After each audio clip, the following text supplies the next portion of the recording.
तो देखिए इसके ऑप्शन नंबर 1 है सरसों, ऑप्शन 2 मूंगफली, ऑप्शन 3 सोयाबीन, ऑप्शन 4 है तिलहन। तो देखिए तिल। तो इन चारों ऑप्शन में से इस प्रश्न का जो सही आंसर है राजस्थान में वह तिलहन की फसल जो रबी के मौसम में बोई जाती है। तो देखिए ये है सरसों। ठीक है, तो इस प्रश्न का ऑप्शन 1 बिल्कुल सही आंसर हो जाएगा। ठीक है, इसके अलावा एक और तिलहन है जो रबी के मौसम में बोई जाती है जिसका नाम है राई।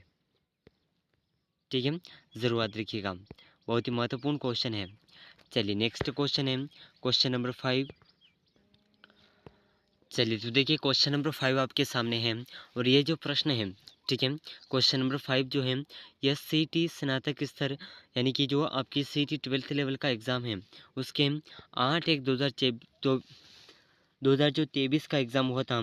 ठीक है, 8 तारीख जनवरी 2023। ठीक है, इस एग्ज़ाम के अंदर आपके ये क्वेश्चन पूछा गया था जिसमें प्रश्न इस प्रकार हैं, निम्नलिखित में से कौन सी फसल राजस्थान में जायद के मौसम में उत्पादित नहीं की जाती है। तो देखिए ऐसी कौन सी फसल है जो राजस्थान में जायद के मौसम में उत्पादित नहीं की जाती हैं। तो सबसे पहले ये जान लीजिए कि जायद के मौसम में कौन कौन सी फसलें बोई जाती हैं। तो तरबूज, खरबूजा, ककड़ी, ये तीनों क्या हैं, सब्जी फल हैं और इन्हें अप्रैल अप्रैल से लगाकर के मई और जून, ये 3 महीनों के भीतर भीतर इन तरबूज, खरबूजा और ककड़ी इन फसलों की खेती की जाती है। ठीक है, तो ये जायद फसल के अंतर्गत आती हैं। ठीक है, ये सभी जायद फसल के अंदर आती हैं। लेकिन जो जायद की फसल नहीं है, ठीक है, ये है सोयाबीन। ये कौन सी फसल है, ये खरीफ की फसल है। ठीक है, ये खरीफ की फसल है। तो इस प्रश्न का ऑप्शन 4 बिल्कुल सही आंसर हो जाएगा। ठीक है, ऑप्शन 4 ज़रूर याद रखिएगा। चलिए अगला प्रश्न है क्वेश्चन नंबर 6। चलिए तो देखिए क्वेश्चन नंबर 6 आपके सामने है, बहुत ही महत्वपूर्ण प्रश्न है कि निम्नलिखित में से कौन सी फसलों का समूह नकद फसलों की श्रेणी में आता है। तो देखिए ऐसी कौन सी फसलों का समूह है जो नकद फसलों की श्रेणी में आता है। तो इसके ऑप्शन हैं, ऑप्शन 1 कपास, गन्ना, रत्नजोत, ऑप्शन 2 कपास, रतनजोत, जवार, ऑप्शन 3 कपास, तिलहन, गेहूँ, ऑप्शन 4 मक्का, जवार, बाजरा। तो इन चारों ऑप्शन में से इस क्वेश्चन का सही आंसर हो जाएगा ऑप्शन 1 कपास, गन्ना और रतनजोत, ये सभी क्या हैं, नकद फसलों के समूह में आते हैं। ठीक है, तो इस प्रश्न का ऑप्शन 1 बिल्कुल सही आंसर हो जाएगा। और देखिए ये जो क्वेश्चन है, ये क्वेश्चन आपके एलडीसी एग्ज़ाम 2013 के पेपर में पूछा गया था, जो बहुत ही महत्वपूर्ण एग्ज़ाम है। और ये प्रश्न भी बहुत ही महत्वपूर्ण है जो आपके आने वाले एग्ज़ाम सीईटी और प्रश्नपत्र एग्ज़ाम दोनों के लिए बहुत ही महत्वपूर्ण और हेल्पदायक रहेगा। चलिए तो देखिए नेक्स्ट क्वेश्चन है क्वेश्चन नंबर 7। चलिए तो देखिए क्वेश्चन नंबर 7 आपके सामने है, राजस्थान के किस भाग में शुष्क खेती प्रचलित है। तो देखिए ये क्वेश्चन जो है फायरमैन भर्ती परीक्षा 2022 इस एग्ज़ाम के अंदर देखने को मिला था। ठीक है, तो बहुत ही महत्वपूर्ण प्रश्न है, ज़रूर याद रखिएगा। चलिए तो देखिए क्वेश्चन नंबर के ऑप्शन 1 है पूर्वी भाग में, ऑप्शन 2 दक्षिणी भाग में, ऑप्शन 3 दक्षिण पूर्वी भाग में, ऑप्शन 4 है पश्चिम भाग में। तो देखिए राजस्थान का वह भाग जिसमें शुष्क खेती प्रचलित है, यह भाग है पश्चिमी भाग। ठीक है, तो ऑप्शन डी बिल्कुल सही आंसर हो जाएगा। ठीक है, ऑप्शन डी ज़रूर याद रखिएगा। चलिए अगला प्रश्न है क्वेश्चन नंबर 8।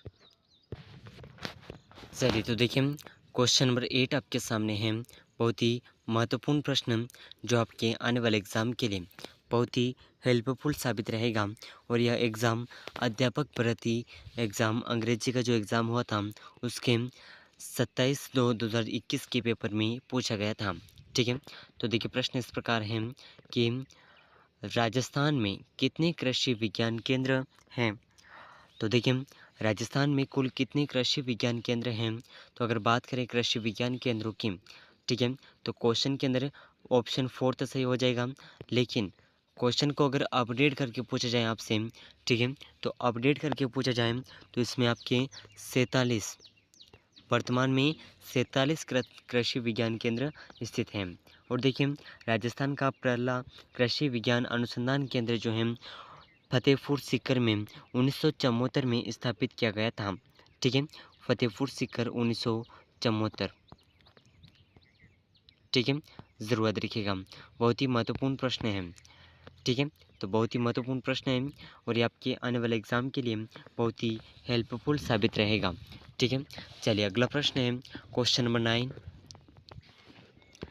तो देखिए क्वेश्चन नंबर 9 आपके सामने है, बहुत ही शानदार क्वेश्चन है, ज़रूर याद रखिएगा, ठीक है। तो प्रश्न इस प्रकार है, राजस्थान में उत्पादन क्षमता के आधार पर भूमि के प्रकार का हकत और बहत का अर्थ है। तो देखिए राजस्थान में उत्पादन क्षमता के आधार पर भूमि के प्रकार हकत और बहत का जो अर्थ है ये इस प्रकार है, संपूर्ण वर्ष खेत को बिना जोते खेती के छोड़ना, और ऑप्शन 2 है नहर द्वारा सिंचित भूमि, ऑप्शन 3 है सिंचाई एवं कृषि के लिए उपयुक्त भूमि, और ऑप्शन 4 है गांव के समीप चक भूमि जिसे संलग्न कहते हैं। तो देखिए इन चारों ऑप्शन में से इस क्वेश्चन का सही आंसर हो जाएगा वह भूमि जो सिंचाई एवं कृषि के लिए उपयुक्त हो उसे हकत और बहत इसका अर्थ है, ठीक है, ज़रूर याद रखिएगा। तो देखिए ये प्रश्न जो है पटवारी एग्ज़ाम 2021 के शिफ्ट 2 में पूछा गया प्रश्न है, ठीक है, ज़रूर याद रखिएगा। चलिए तो देखिए अगला प्रश्न है क्वेश्चन नंबर 10। तो देखिए क्वेश्चन नंबर 10 आपके सामने है, बहुत ही महत्वपूर्ण प्रश्न है, ज़रूर याद रखिएगा, ठीक है। तो ये प्रश्न आपके कृषि से संबंधित प्रश्न है, ठीक है। तो देखिए प्रश्न 10 आपके सामने है, निम्नलिखित में से मावठ द्वारा लाभार्थी फसल कौन सी नहीं है? तो देखिए मावठ द्वारा लाभार्थी फसल कौन सी नहीं है? तो इसके ऑप्शन है, ऑप्शन 1 चना, ऑप्शन 2 गेहूँ, ऑप्शन 3 मूंगफली, ऑप्शन 4 है सरसों।